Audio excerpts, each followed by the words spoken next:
Bonjour à tous, merci encore de votre fidélité. Je suis encore très heureux de vous retrouver pour ce nouveau numéro de School TV. Le MAG, on vous accompagne, vous le savez, pendant une demi-heure pour faire le point sur la scolarité de vos enfants. Aujourd'hui, dans l'école ensemble, on parle d'un sujet qui nous tient véritablement à cœur. La santé mentale des jeunes, vous le savez, se dégrade. Ce n'est pas un secret, un jeune sur trois a un trouble. Il faut dire que le Covid n'a rien arrangé, bien au contraire, état des lieux. Dans un instant, avec Irina Capron, on connaissait le burn-out entreprise.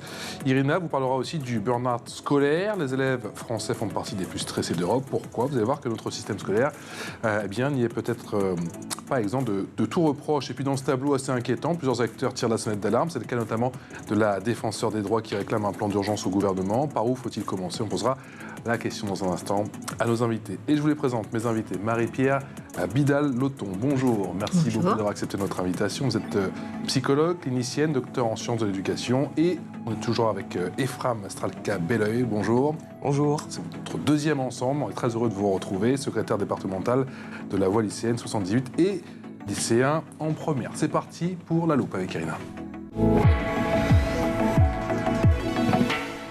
Salut Irina. Bonjour Patrice, bonjour à tous. Alors on disait en introduction, un jeune sur trois souffre de troubles de santé mentale. Effectivement, selon un sondage Ipsos, 32% des jeunes ont un trouble de santé mentale. 2 jeunes sur 3 estiment que la crise de la Covid-19 a eu des conséquences négatives sur leur propre santé mentale. Alors la dépression, l'anxiété et les troubles du comportement sont les principales causes de morbidité chez les adolescents et le suicide est la 4e cause de mortalité chez les jeunes de 15 à 19 ans. On en entend rarement parler, le burn-out scolaire, ça existe? Alors oui, le burn-out scolaire existe et il y a 3 choses à prendre en compte. L'épuisement lié au stress et à la charge de travail, un détachement de l'école avec une perte de sens et de motivation et l'élève qui ne se sent plus à la hauteur du travail demandé. Alors le burn-out scolaire touche entre 7 et 21% des élèves selon les pays occidentaux, mais les lycéens français sont les plus stressés d'Europe selon l'évaluation PISA. Et la pandémie du Covid-19, elle a été justement un accélérateur en termes pour ce burn-out scolaire? Effectivement, la pandémie et les différentes mesures qu'elle a engendrées ont impacté la santé mentale de toute la population, dont celle des enfants et des adolescents. Surtout qu'à cause de la crise sanitaire, le calendrier des épreuves et leur nature n'ont cessé de changer. Donc les élèves ont ressenti plus de stress. La réforme du bac et Parcoursup ont également été des facteurs de stress pour les lycéens. Parcoursup augmente la charge de travail avec les informations à recueillir, les dossiers à compléter ou encore les lettres de motivation à écrire. Il y a également le contrôle continu qui a eu un effet néfaste. Les élèves sont sous pression en permanence depuis 2 ans et certains ont eu le sentiment de jouer leur vie à chaque évaluation. Puis, la guerre en Ukraine qui inquiète également les élèves. Certains peuvent côtoyer des enfants ukrainiens. Ils voient la réalité de la guerre, de la migration et de la peur. Et bon nombre d'acteurs tirent la sonnette d'alarme. Effectivement, par exemple, mi-janvier, les élus lycéens ont alerté la rectrice de l'Académie de Versailles sur les problèmes de santé mentale auxquels sont confrontés de plus en plus de leurs camarades et ils ont demandé plusieurs actions, dont plusieurs capsules vidéo ont été réalisées et publiées sur les réseaux sociaux, comme par exemple 5 conseils pour se relaxer ou encore 5 conseils pour savoir gérer son stress. Des ressources et des outils ont été également mis à disposition des élèves et une masterclass intitulée « Comment prendre soin de soi pendant cette période » à disposition des élèves mais aussi des professeurs a été organisée le 7 avril dernier. Et puis récemment, la défenseure des droits, Claire Hédon, a appelé le 2 juin dernier la première ministre Elisabeth Borne à mettre en place un plan d'urgence pour la santé mentale des jeunes. Pour elle, il faut notamment améliorer les dispositifs d'accueil du jeune enfant, développer le soutien à la parentalité ou encore ouvrir des maisons des adolescents dans chaque département. Tout un programme, on en parle dans un instant justement dans l'expression orale. C'est parti. Allez, l'expression orale avec Ephram Stralka-Belleuil et Marie-Pierre Bidal. Marie-Pierre, un jeune sur 3 a un trouble de santé mentale. De quoi parle-t-on? Alors, depuis mon cabinet, j'ai effectivement un certain nombre de demandes d'aide qui peuvent émaner des familles, qui peuvent émaner d'ailleurs également des enseignants qui sont inquiets pour leurs élèves et qui émanent de plus en plus directement des adolescents eux-mêmes qui demandent à rencontrer un psychologue. C'est-à-dire que ce n'est plus tabou comme ça l'a peut-être été pendant un temps chez les élèves? Oui. Et puis un accès ou une facilité à demander de l'aide, puisque les adolescents ne se sentent pas forcément malades, mais ont plutôt l'impression de vivre une situation traumatique, une situation difficile, de laquelle ils ont besoin d'aide pour pouvoir s'en sortir. En fait, c'est davantage des troubles réactionnels. Voilà. Donc, on a toujours des demandes, on va dire, avec des troubles intrinsèques, des pathologies, non pas d'un seul coup ça fait une différence entre santé mentale et maladie mentale? Alors, je dirais pas ça, je dirais simplement que on a des symptomatologies qui se dessinent depuis l'enfance et qui peuvent être effectivement aggravées par le contexte. Maintenant, on a de nouvelles formes de troubles, non pas qu'elles n'existaient pas avant, mais elles existent encore plus aujourd'hui, qui sont liées à la scolarité. Donc, moi, je parle de souffrance scolaire et du coup de manifestations psychiques et corporelles, physiques et même parfois comportementales liées à cette difficulté de supporter l'école, de supporter même les autres, les élèves, de supporter les enseignants, de supporter les rythmes, de supporter les évaluations, de supporter le manque de repères. Dans le contrôle continu, il y a pression continue? Ah oui, donc il y a une endurance à tenir, donc c'est insupportable. Et puis, il y a moins le rythme initiatique qui pouvait être un moment assez intéressant que celui du bac, où effectivement... J'ai connu. On se prépare, c'est compliqué, ça fait peut-être peur, mais il y a du jeu. Là, en fait, il faut tenir. Il y a du jeu, il y a un défi. Il y a un défi, il y a un challenge. Et puis, il peut y avoir de la solidarité. C'est-à-dire qu'à un moment donné, l'évaluation, elle va être faite à un autre niveau. Et donc, du coup, les lycéens vont être mis en situation de compétition avec d'autres. Là, dans une même classe, ils se comparent avec leurs voisins. Donc, il n'y a plus du tout de solidarité. On est vraiment dans la compétition. Du coup, plus d'entraide. Donc, des difficultés relationnelles énormes. Donc, la plupart des symptômes que l'on observe sont des symptômes que l'on pouvait déjà voir auparavant, mais qui sont plus fréquents, plus nombreux, et parfois plus sévères. Donc, je ne sais pas si vous voulez peut-être une sorte d'énumération de types de symptômes. Voilà. Alors, la plus inquiétante, ça va être la déscolarisation, qui commence souvent par des absences perlées. Voilà, qui sont un petit peu légitimés par le fait qu'à un moment donné, il y avait des visios, à un moment donné, c'était possible de faire l'école à la maison. Donc, c'est comme si c'était plus vraiment obligatoire. Voilà. Donc, manque de limites, manque de cadre et de structuration. Donc, c'est possible. Donc, on reste chez soi. C'est plus confort, c'est plus facile. Mais derrière, il y a du désœuvrement, il y a de la solitude, il y a du manque de soutien. Et puis, il y a du retrait. Et les adolescents se mettent tellement en marche qu'après, ils ne sont plus en capacité d'y retourner. Là, on est sur de la déscolarisation. Donc ça, c'est le plus fréquent, j'aurais tendance à dire, et celui qui alarme le plus les enseignants, les CPE et les parents. Maintenant, évidemment, les TS, tentatives de suicide. Voilà. On en parle beaucoup. Avec des signaux avant-gardistes qui vont être souvent... alors, l'alcoolisme. Des enfants qui boivent en fait pour aller à l'école. Ils boivent avant de partir à l'école, où ils vont au Simply Market, il ne faut pas faire de marque, enfin voilà, petit magasin, se chercher une petite fiole de quelque chose. Je peux citer Franprix et Monoprix, du coup, comme ça on est tranquille. Voilà, enfin, avec des bouteilles cachées dans la chambre, sous le matelas, enfin voilà. Donc des parents qui vont découvrir ça et s'apercevoir qu'il y a vraiment une habitude... lié à cette prise d'alcool. Ça peut être également le cannabis, les joints. Alors ça va être davantage au retour de l'école pour lâcher prise, décompresser. On va avoir alors la nuit des troubles du sommeil, des troubles de l'endormissement qui va arriver extrêmement tardivement avec des jeux vidéo dans lesquels les adolescents vont parfois se sentir plus forts et plus en capacité qu'à l'école. On peut vivre, survivre, mourir et revivre, donc et puis avoir des super scores et puis être en émulation personnelle. Donc ça peut être un facteur pour eux de réussite, et puis ça leur permet comme ça de tenir ce temps vide qui est celui de l'endormissement, qui est de plus en plus long, mais du coup le lendemain matin, difficulté de réveil. On a également des réveils nocturnes, des insomnies, des scarifications, souvent nocturnes, le soir ou la nuit. Donc des scarifications qui peuvent vraiment prendre les avant-bras, les bras entiers. Voilà, c'est souvent... Là, on est déjà pas mal. Voilà, donc ça, c'est les éléments d'alerte. On a écouté Marie-Pierre Bidal et Irina Capron avec beaucoup d'attention et Efram. Vous en parlez entre vous, entre lycéens? Entre lycéens. Aujourd'hui, c'est un sujet de conversation. Oui, entre lycéens, aujourd'hui, le problème, c'est qu'on n'en parle pas assez. C'est un sujet, même entre amis et cercles d'amis proches, on n'en parle pas beaucoup. C'est quelque chose qu'on veut éviter de parler. on préfère parler du positif, mais on ne voit pas en fait tous nos camarades qui sont en difficulté, nos camarades de classe.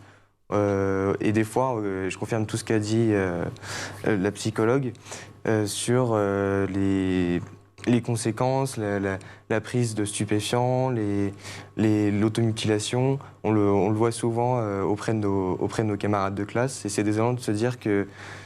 on n'en parle pas parce qu'on ne se rend pas bien compte que ça ne va pas, ou parce que c'est gênant encore aujourd'hui d'en parler même avec ses très proches? C'est-à-dire que c'est pas gênant, je trouve qu'il n'y a pas une assez bonne prise en compte de ce problème-là. Rien qu'au lycée, par exemple, il y a des psychologues d'éducation nationale qui existent. Au lycée, elles sont présentes un jour, voire 2 par semaine, ce qui est largement pas assez.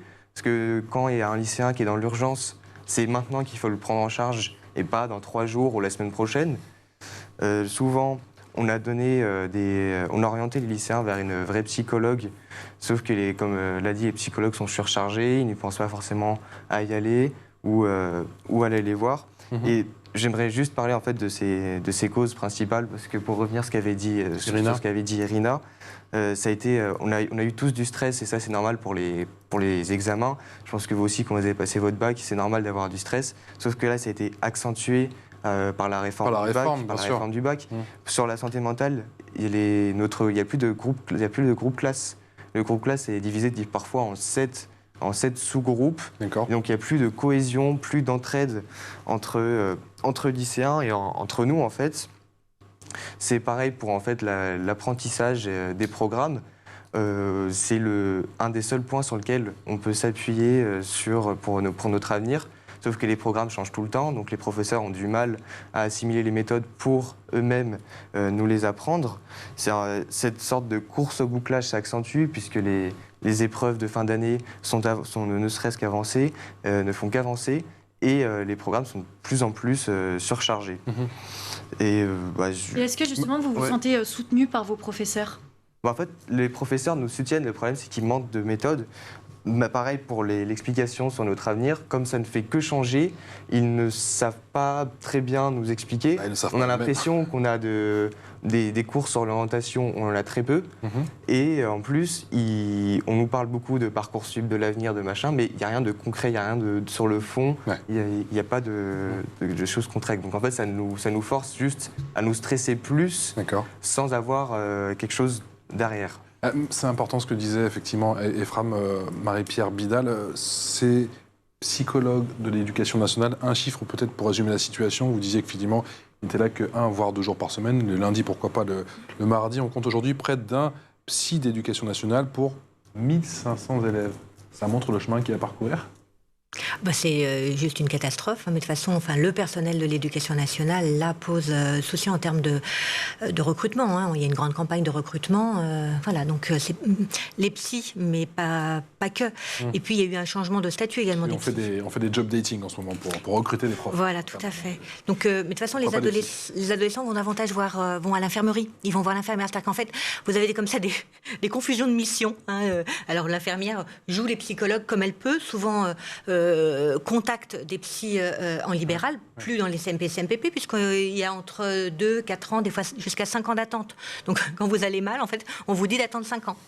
Voilà, les services de psychiatrie sont complètement embouteillés. Pareil, quand il y a des situations d'urgence et qu'on envoie la famille ou l'adolescent directement aux urgences, il y a presque plus d'attente assis à être vu pour voir un médecin que de temps de prise en charge sur place. Donc il y a un vrai manque de personnes aidants au sein des lycées, des écoles en général d'ailleurs, et en dehors. Ce qui fait que du coup, même l'infirmière qui est davantage présente et peut recevoir les élèves, alors pour un Doliprane aussi, pour allonger, parce qu'il y a des symptomatologies qui ont lieu dans l'enceinte du lycée, qui peut proposer une certaine écoute. Il ne s'agit pas de thérapie, il ne s'agit pas d'accompagnement psychologique, c'est juste un accueil, une écoute, et puis on répare ce qu'on peut, un plâtre sur une jambe de bois.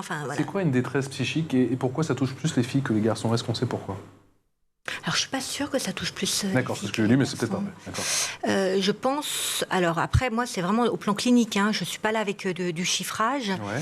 mais que les jeunes filles ont peut-être davantage la capacité de demander de l'aide, oser demander de l'aide, oser dire leurs émotions, dire leur mal-être. Il faut quand même savoir que dans l'éducation, on a continué d'apprendre aux petits garçons à garder leurs larmes. Donc, je pense qu'il y a peut-être plus de pudeur du côté des garçons. Voilà. Après, des capacités introspectives chez les filles qui sont quand même très développées, cette capacité de réfléchir, d'avoir besoin de faire le point sur son cheminement, sur sa vie, donc avec des demandes d'accompagnement qui sont peut-être plus facilement formulées. Mais non, je ne crois pas que les filles soient plus en détresse ou les garçons plus en détresse. Après, je peux me tromper. En tout cas, pas à la hauteur de mon cabinet. Hein. Les demandes sont assez identiques. Enfin voilà, là, on a une augmentation, quel que soit le sexe. Sur le burn-out scolaire, est-ce que c'est un sujet aujourd'hui en cours? Est-ce qu'il y a des gens qui viennent vous parler, femmes, de burn-out scolaire? Burn-out scolaire, c'est un bien grand mot. Tout ce qu'on peut, nous, on sait, c'est qu'il y a beaucoup de lycéens qui travaillent plus de 2 heures par jour leur travail, qu'ils s'enferment un petit peu dans cet univers du travail, où c'est que le travail, les cours, parce que 40% du bac est en contrôle continu, donc il faut toujours travailler, la moindre note, ça compte pour le bac, ça compte pour notre avenir. Et il y a ce sentiment aujourd'hui que dès qu'on passe un examen, on joue sa vie un peu? Oui, oui, c'est ça. C'est parce que moi, c'est vrai que ça, j'ai pas connu. Mais aujourd'hui, même pour la moindre petite note, donc une petite interrogation orale sur 5, imaginons, ça va compter pour votre bac, en fait, et donc pour votre avenir. Et on sait très bien que sans bac, aujourd'hui, on peut pas avoir grand-chose. Et donc, je vais revenir sur cet enfermement dans le travail. On a fait une enquête interne. 54% des lycéens qu'on a interrogés, donc près d'1 sur 2, n'ont pas le temps de faire autre chose que de travailler. Donc pas d'activité extrascolaire pour changer les idées, pour ne pas de faire de sport et pas de faire d'autres loisirs. Il va falloir changer ce rythme scolaire. Ça va être un sujet. Alors bien sûr, on va parler de ce plan d'urgence qui est appelé des vœux de la défenseur des droits, Cléa Hédon. Mais il ne faudrait peut-être pas commencer par ça, alors qu'il y a une toute nouvelle réforme concernant le bac, mais peut-être lycée, je ne sais pas, moi, réinventer, reformuler... faire évoluer effectivement ces rythmes scolaires, parce que les journées en France sont déjà très tôt sont déjà très longues, oui. Et quand tu rentres chez toi, c'est que le commencement, parce que tu as encore des devoirs. Alors, les devoirs écrits, normalement, sont interdits à l'élémentaire. Déjà, les enfants rentrent et ils ont effectivement, après 8 heures de cours, ce que nous aurions nous-mêmes du mal à faire, assis sur une chaise.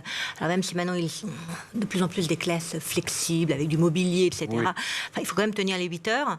Parfois, la garderie avant, enfin voilà. Et ils rentrent le soir, ils ont effectivement du travail. Donc ça, c'est depuis, alors pas la maternelle, mais depuis le CP jusqu'au lycée. Donc il y a aussi cette continuité et cette endurance là dans le parcours scolaire. C'est-à-dire qu'en fait, le lycée, c'est aussi le moment où peut exploser ce ras-le-bol de...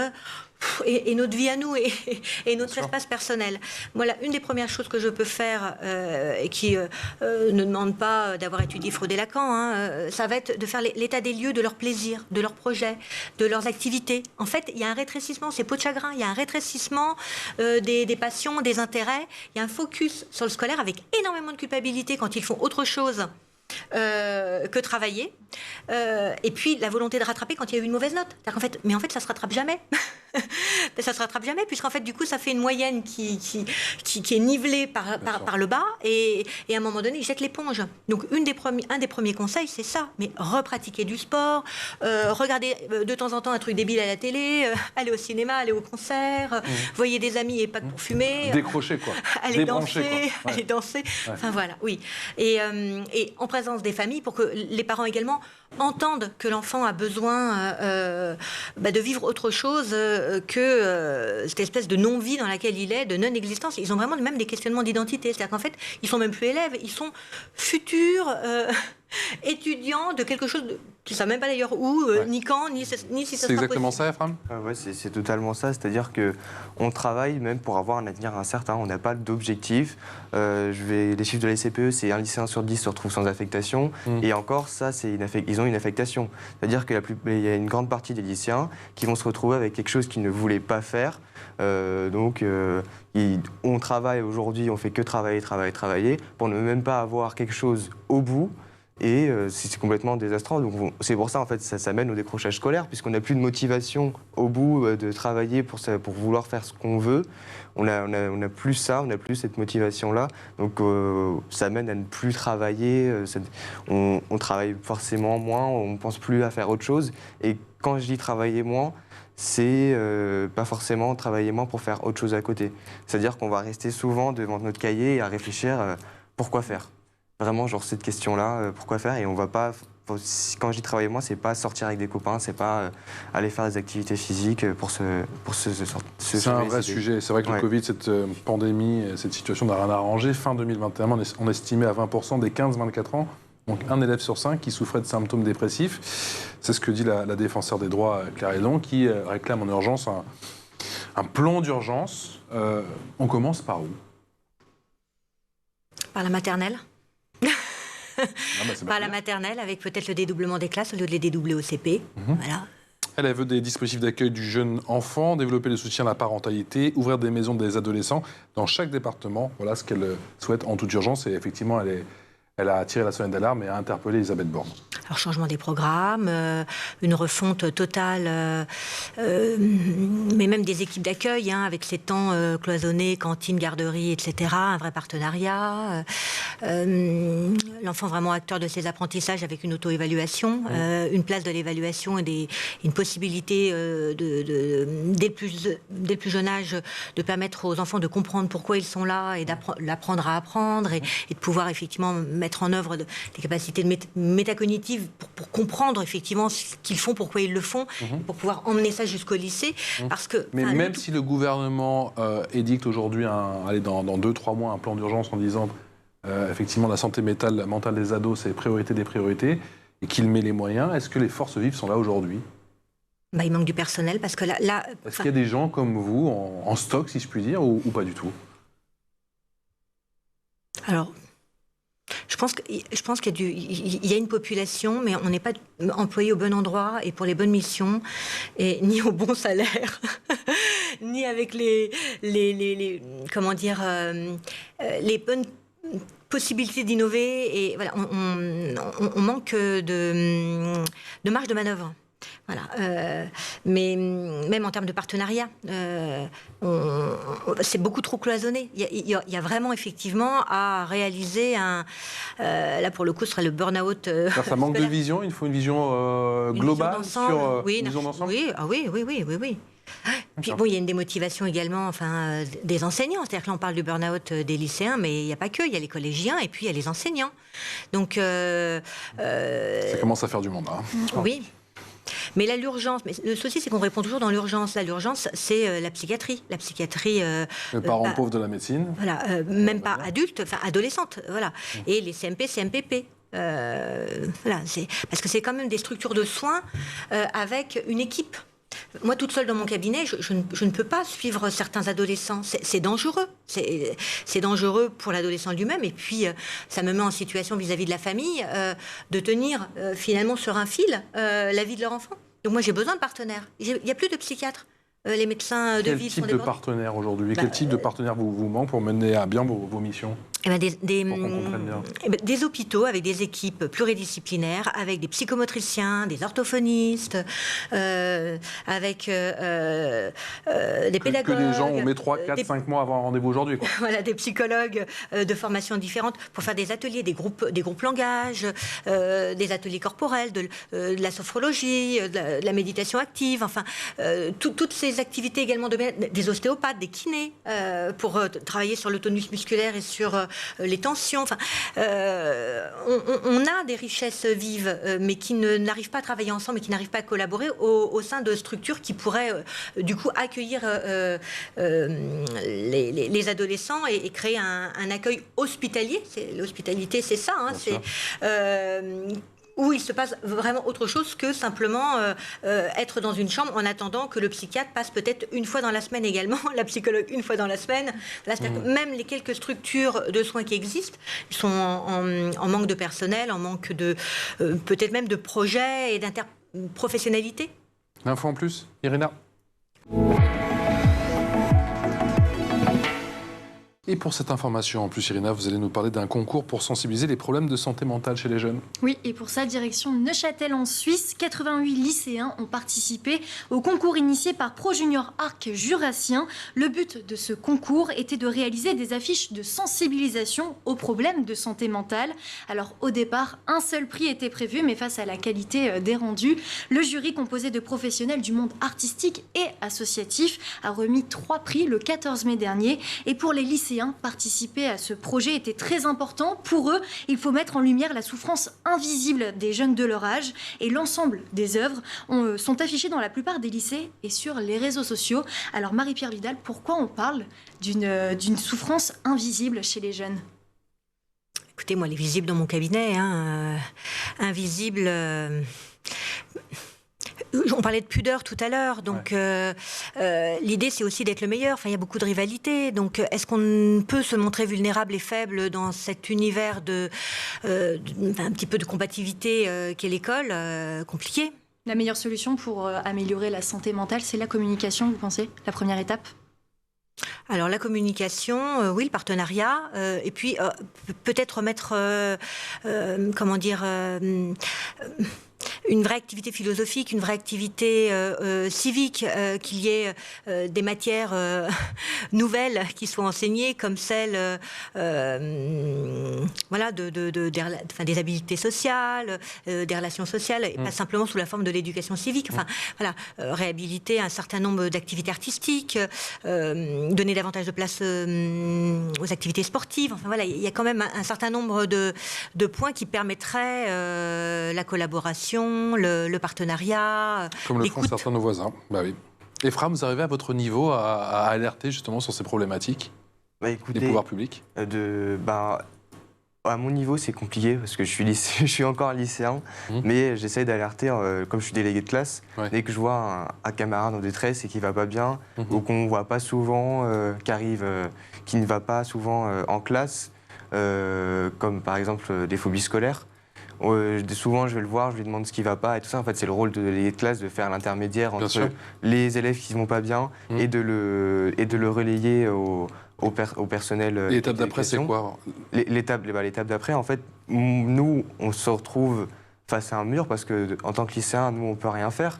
On essaye justement de les rediriger vers le personnel d'éducation, mais après le personnel d'éducation, qu'est-ce qu'il y a après ? C'est ça la question. Du coup, c'est même plus facile d'aller en parler directement avec l'élève et de lui dire tu devrais en parler à tes parents pour après prendre rendez-vous et toute la démarche qui va avec. Mais visiblement, la démarche est très longue. Donc, que ce soit dans les deux sens, vers le personnel de l'éducation ou directement avec les parents, on n'a pas l'impression qu'il y a une réelle prise en charge des problèmes mentaux. C'est terrible, Marie-Pierre Vidal. On a l'impression vraiment que le constat est fait depuis de nombreuses semaines, depuis de nombreux mois. On en a beaucoup parlé, notamment dans cette crise du Covid. Le constat est là, il est clair et net. Et on a l'impression qu'en face, la réponse n'est clairement pas là. Est-ce que ça vous inquiète aujourd'hui ? Moi, je suis extrêmement inquiète, oui. Extrêmement inquiète pour les familles, pour les adolescents et puis pour les plus jeunes qui finalement ne bénéficient pas non plus d'un modèle en voyant leurs grands frères, grandes sœurs aller à l'hôpital, se scarifier, voir leurs parents inquiets. C'est-à-dire que je peux avoir également des consultations de fratries, d'enfants qui développent les plus petits, qui ont peur, en fait. L'école fait peur, du coup. C'est-à-dire qu'un enfant de maternelle qui peut avoir une symptomatologie, son souci, c'est pas l'école maternelle, mais il va faire un pont entre peut-être quelques incidents qu'il peut vivre quand même dans une cour de récréation, et puis le fait qu'il y a tout ce temps-là, toutes ces années-là, avant d'arriver au niveau de son frère, et que son frère, il va pas mieux. Son frère, il est à l'hôpital, ou alors il attend une place à l'hôpital. Enfin, voilà, donc c'est également le modèle au sein des familles qui laisse à penser que même les plus petits sont du coup exposés. Bon, merci en tout cas tous les deux d'être venus nous témoigner effectivement pour ce sujet qui est ô combien important, et on espère qu'on va avoir ce plan d'urgence et que les pouvoirs publics vont réagir au plus vite. Ephraim Stralka, Belleuil, je ne me suis pas trompé. Non, secrétaire départemental de la voie lycéenne dans le 78, et vous êtes en première, on le rappelle, et merci encore à vous, Marie-Pierre Vidal-Loton, psychologue clinicienne, vous êtes dans le 95, docteur en sciences de l'éducation. Un grand merci à vous, Irina, on se retrouve très vite pour un nouveau numéro de School TV Le Mag. Ciao.